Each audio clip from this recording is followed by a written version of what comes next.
How it really ended. Cinderella.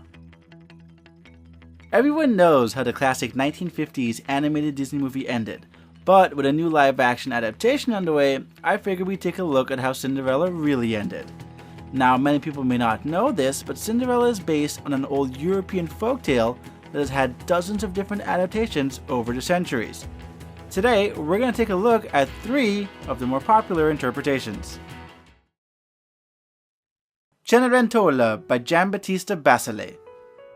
Cenerentola was written and compiled into a collection of short stories by Basile and published posthumously in 1634. This version's plot revolved around Zazola, or Cinderella as we all know her, who was the daughter of a widower prince. The governess persuades Zazola to help convince her father to marry her and accomplishes that goal. Afterwards, the governess then brings in her 6 daughters, who all abuse Zazola and force her into the maid-like status that has become a staple of his tale. Zazola's father goes on a trip, and in the island of Sardinia, he meets a fairy that bestows upon him presents for Zazola. She is given a golden spade, golden bucket, silk napkin, and a date seedling.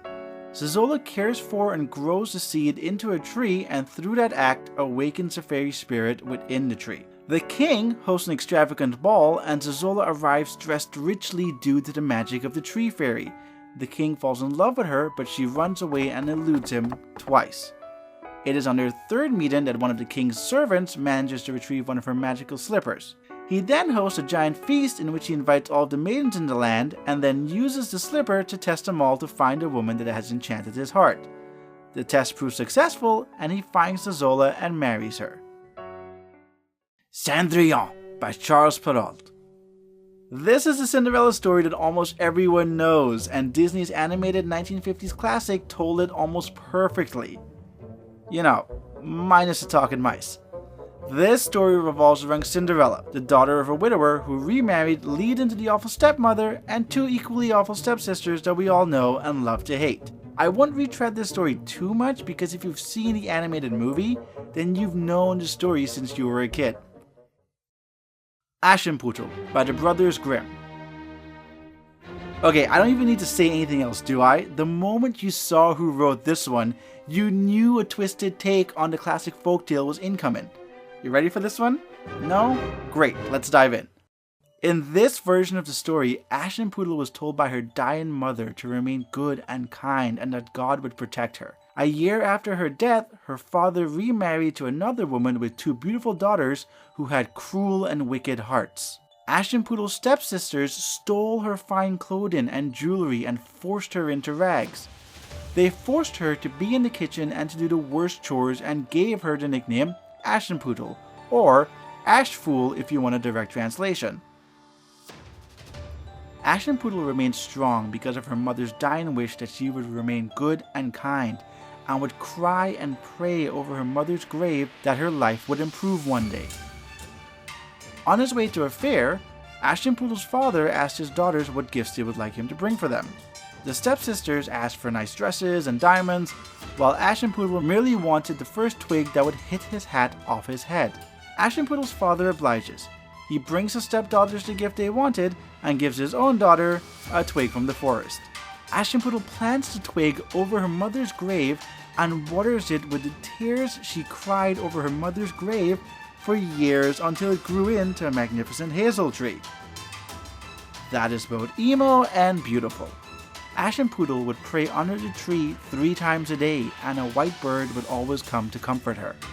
The king of the land held a festival that would last for 3 days and 3 nights, and invited all of the beautiful maidens in the kingdom to attend so that his prince may select one as his bride. The stepsisters were invited, but when Aschenputtel begged to go, the stepmother denied her and said she could only after cleaning, and made a huge mess for her to clean before leaving. Aschenputtel ran off to the graveyard crying, where the white birds came to her and dropped down a white gown and silk shoes. She went off to the ball with the condition that she had to return home before midnight. She danced with the prince on the first night, and on the second returned to him, this time in a silver gown and wearing glass shoes. On the third night she returned to the prince wearing a dress spun of gold and golden slippers. The prince was determined to find out who she was and managed to get a hold of one of her slippers, stating he would marry whomever it belonged to. The prince on the following day went to Aschenputtel's house to test the slippers. Aschenputtel's stepmother convinced her elder daughter to cut off some of her toes to fit into the slipper. The prince was tricked, but became aware of this deception when the white dove pointed out the blood dripping from her foot. Gross. He returned to Aschenputtel's house where the other stepsister had cut off a piece of her heel to fit into the slippers. The prince took her with him until the two doves once again alerted him that he was being deceived. Again. The prince returned once more and asked if there was another girl in the house. Aschenputtel's father mentioned they had a maid in the kitchen, but never referred to her as his own daughter. It's never explained why he does this or allow his daughter to be mistreated, but it should be noted that he refers to Aschenputtel as his first wife's child and never his own. Anyway, the prince fits the slipper perfectly onto Aschenputtel's foot and recognizes her as the girl he danced 3 nights with. In the end, at her wedding, the doves flew down and pecked out one eye from each of her stepsisters. After the wedding is over, the birds strike at their remaining eye, leaving them both blind as a punishment for the rest of their lives. Whoa. Now, these are only 3 of the more popular versions of Cinderella out there. There are dozens of interpretations of this tale over the centuries, with one of the earliest known variations dating all the way back to 4th century Egypt. This was known as the story of Rhodopis and revolved around a Greek slave girl who married the king of Egypt. So yeah, you can say that Cinderella has always been a pretty iconic story.